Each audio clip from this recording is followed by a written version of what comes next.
All right, let's jump right in. We're looking at a pretty wild idea today, one that comes from a text that suggests a huge change is coming for all of us. The source gives it this really intriguing name, the Unspoken Destiny. So the whole thing starts with this question that really makes you stop and think. We're always focused on the next big tech breakthrough, right? Faster phones, going to Mars. But what if that's not it?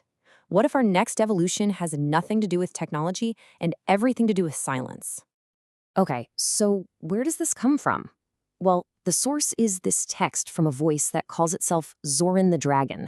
Yeah, you heard that right. And this quote, it just lays it all out. It's saying, hey, this isn't just another book. It's supposed to be the start of a whole new chapter for you, personally. A way to finally move from all the chaos in our heads to, well, to clarity. So, a silent leap forward? What on earth does that even mean? Well, according to this text, it's about all of us, as a species, moving past the need for words, evolving into a state where we communicate in a way that's much more direct, much more connected. And here's the absolute core of the idea. Humanity's next big move? It's silent.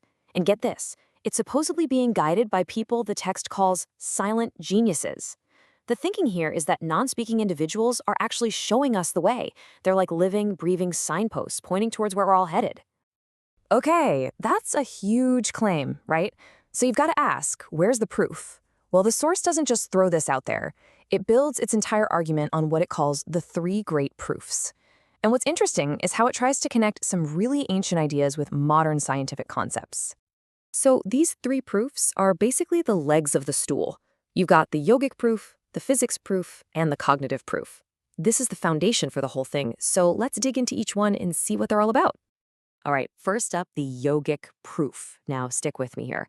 The source argues that the brains of non-speakers operate in these special states, alpha and theta waves. Think of alpha as ready and waiting, and theta as deep intuition. The idea is that this creates something called pranic purity, basically a super clear energy flow. It turns their minds into these incredible open channels, not just processing info, but receiving it directly, no words needed. Okay, proof number 2, the physics proof. This is where things get a little quantum. The source says that things like telepathy or that feeling of deep, uncanny empathy, they aren't just science fiction. They're clues. Clues that our consciousness isn't just locked up inside our brains.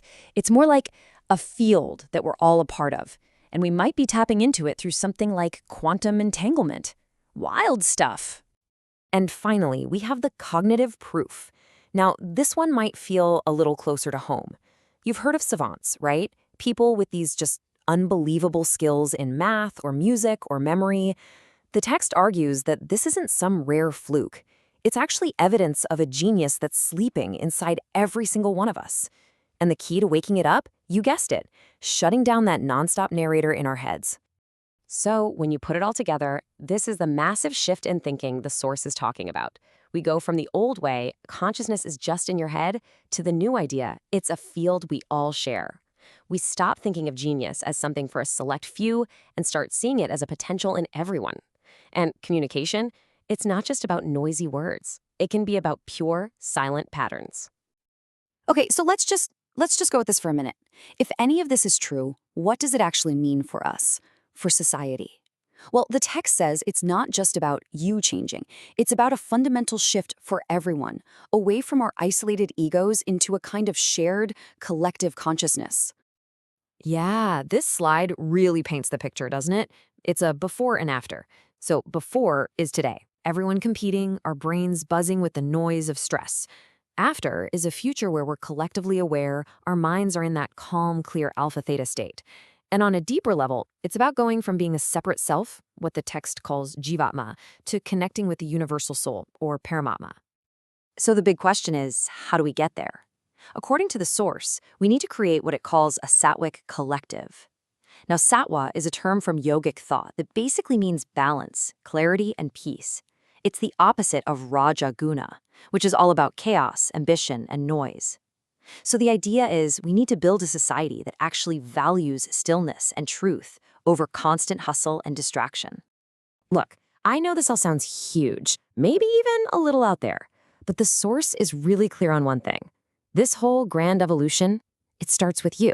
It's not about waiting for the world to change. So this next part is all about what you can actually do. So what are the marching orders? The text lays out 3 pretty clear calls to action. Number 1, you have to accept that you have this latent genius inside you. Just start with that belief. Number 2, become a receiver. In your conversations, try listening more than you speak, really listening. And number 3, think bigger. Support ideas and policies that celebrate all kinds of minds, what we call neurodiversity. Okay, to pull all of this out of the clouds and put it right into your hands, the source ends with a challenge, a personal experiment, a way for you to actually try this out for yourself. Think of it as your own final, silent trial. And it's actually super simple. It's just 3 steps. Step 1, just notice. Throughout your day, pinpoint 3 times you get caught up in that beta noise. Worrying about something or just endlessly scrolling. Step 2, substitute. The moment you catch it, swap that noise out. Take a deep, calming breath. That's for the alpha state. And then think of a complex pattern or a deep idea. That's for theta. And then step 3, test it.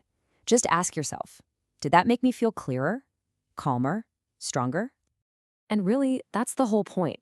The source says that this, your ability to take command of your own inner world, to consciously choose stillness over noise, that is the final proof.